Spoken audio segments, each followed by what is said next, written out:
ఒక భార్యని భరించడం కష్టం అనుకుంటున్నారు ఇప్పటి జనరేషన్ లో కొందరు కుర్రాళ్లు. కానీ అల్లూరు జిల్లాలో అయితే ఇద్దరు భార్యలతో ఎంచక్కా సంసారం సాగించే ఓ భర్త ముచ్చటగా మూడో భార్యను పెళ్లి చేసుకున్నాడు. అది కూడా అఫీషియల్ గానే. అప్పటికే ఉన్న ఇద్దరు భార్యలు కూడా గ్రీన్ సిగ్నల్ ఇచ్చేశారు. అంతేనా, వారిద్దరే పెళ్లి పెద్దలుగా మారి అన్ని తామై చూసుకున్నారు. హ్యాపీగా బంధుమిత్రులను ఆహ్వానించారు. అది అల్లూరి జిల్లా ఏజెన్సీలోని పెదబైలు మండలం గుల్లెలు పంచాయతీ కించూరు గ్రామం. అక్కడ సంగేని పండన్న పార్వతమ్మను తొలుత వివాహం చేసుకున్నాడు. ఆ తరువాత కొన్నాళ్లకు అప్పలమ్మను కూడా మొదటి భార్య అంగీకారంతో పెళ్లాడాడు. అలా ఇద్దరు భార్యలతో పండన్న సంసార జీవితం సాఫీగానే సాగిపోతోంది.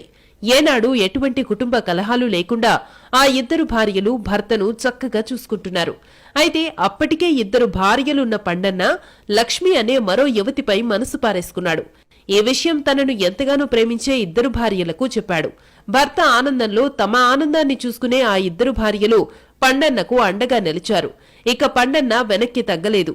ఎలాగైనా ఆమెను వివాహం చేసుకుని తమ జీవితంలోకి ఆహ్వానించాలని అనుకున్నాడు.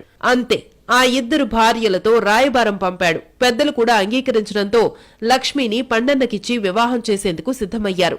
ముహూర్తం కూడా ఫిక్స్ చేశారు. పండన్నకు తల్లిదండ్రులు లేరు. దీంతో ఇద్దరు భార్యలే అతనికి సర్వస్వం. ఇక పెళ్లి పెద్దలు కూడా వాళ్ళిద్దరే అయ్యారు. శుభలేఖల్లో కూడా ఆ ఇద్దరు భార్యలే అందరినీ ఆహ్వానిస్తున్నట్టు ముద్రించారు.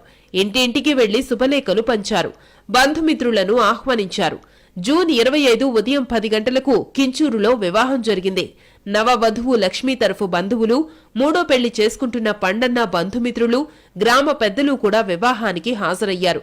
ఇదండి ఇద్దరు భార్యల చేతుల మీదుగా ముచ్చటగా మూడో పెళ్లి చేసుకున్న పండన్న వివాహ వేడుక విశేషాలు. అల్లూరి జిల్లా ఏజెన్సీలోని పెదబైలు మండలం గుల్లెలు పంచాయతీ కించూరు గ్రామం. అక్కడ సంగేని పండన్న పార్వతమ్మను తొలుత వివాహం చేసుకున్నాడు. ఆ తరువాత కొన్నాళ్లకు అప్పలమ్మను కూడా మొదటి భార్య అంగీకారంతో పెళ్లాడాడు.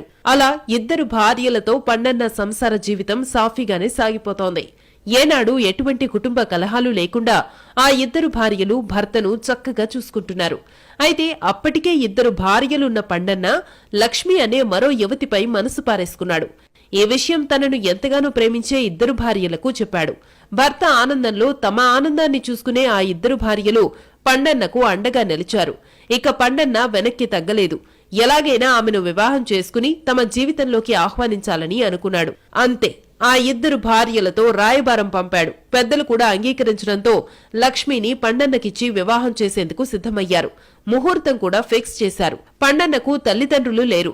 దీంతో ఇద్దరు భార్యలే అతనికి సర్వస్వం. ఇక పెళ్లి పెద్దలు కూడా వాళ్ళిద్దరే అయ్యారు. శుభలేఖల్లో కూడా ఆ ఇద్దరు భార్యలే అందరినీ ఆహ్వానిస్తున్నట్టు ముద్రించారు. ఇంటింటికి వెళ్లి శుభలేఖలు పంచారు. బంధుమిత్రులను ఆహ్వానించారు.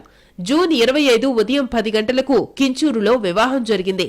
నవవధువు లక్ష్మీ తరఫు బంధువులు, మూడో పెళ్లి చేసుకుంటున్న పండన్న బంధుమిత్రులు, గ్రామ పెద్దలు కూడా వివాహానికి హాజరయ్యారు. ఇదండి ఇద్దరు భార్యల చేతుల మీదుగా ముచ్చటగా మూడో పెళ్లి చేసుకున్న పండన్న వివాహ వేడుక విశేషాలు.